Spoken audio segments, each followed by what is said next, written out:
हम बचपन से ही बिना माँ बाप की सारी तकलीफ झेली है और अभी कोई मतलब तकलीफ जो है कम नहीं हो रही है। मतलब कि लाइफ में बहुत ज़्यादा तकलीफ हमने झेली है और अब भी हर चीज़ झेल ही रहे, ख़त्म ही नहीं हो रही तकलीफ। मतलब जैसे लगता है कि ज़िंदगी में सिर्फ तकलीफ झेलने के लिए बड़े हुए हैं। क्या तकलीफ है आपको? जब छोटे थे 1 साल 1.5 साल के तो मम्मी ख़त्म हो गई थी। 5 साल के थे तो पापा को बड़े पापा के लड़के ने गोली मार दी थी।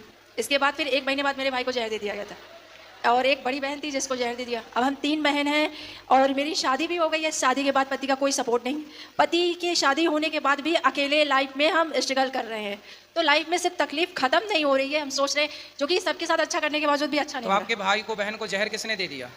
हमारे चाचा और दादा ने मिलके उन्होंने हमारी ज़मीन हड़पी, पापा को मारा, भाई को जहर दिया, मम्मी बचपन में ख़त्म हो गई और अभी तकलीफ ख़त्म नहीं हो रही। तो अभी वो चाचा और ताऊ हैं? हाँ, वो हैं, हमारी ज़मीन हड़प के रखी है और अभी अब उनके यहाँ अगर हम जाएँ तो हमको जान से मार देंगे। हमारी ज़मीन कब्जा करके रखी है चाचा ने?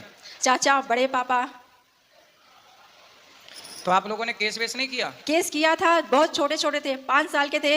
मतलब उस समय कोई समझ नहीं थी, उन्होंने बयान बदलवा दिया था और अब बड़े हुए हैं तो ज़मीन का केस वगैरह देख रहे हैं, लेकिन जो उनको बिगवाने जाओ तो वो उसको धमका देते हैं। अच्छा, कोई सपोर्ट नहीं करता? कोई भी नहीं सपोर्ट करता, कोई भी नहीं।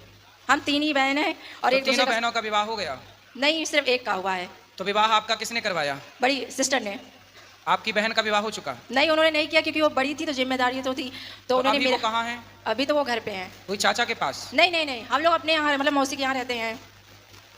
तो बड़ी बहन ने आपका विवाह कर दिया और छोटी बहन भी विवाह के योग्य है? हाँ, छोटी भी माँ ने किया है। तो बड़ी अपना नहीं करेगी ब्याह? बड़ी नहीं करेंगी क्योंकि वो हम लोग की ज़िम्मेदारी देख रही हैं। नहीं तो वो अपना भी, अब आपकी पूरी होगी तो वो अपना भी कर ले ब्याह। हाँ, मतलब वो करेंगी ही नहीं, वो मतलब उनको ऐसे ही मतलब वो कह रहे हैं कि हम ऐसे ही रहेंगे। जब हम तो फिर आपका विवाह हुआ?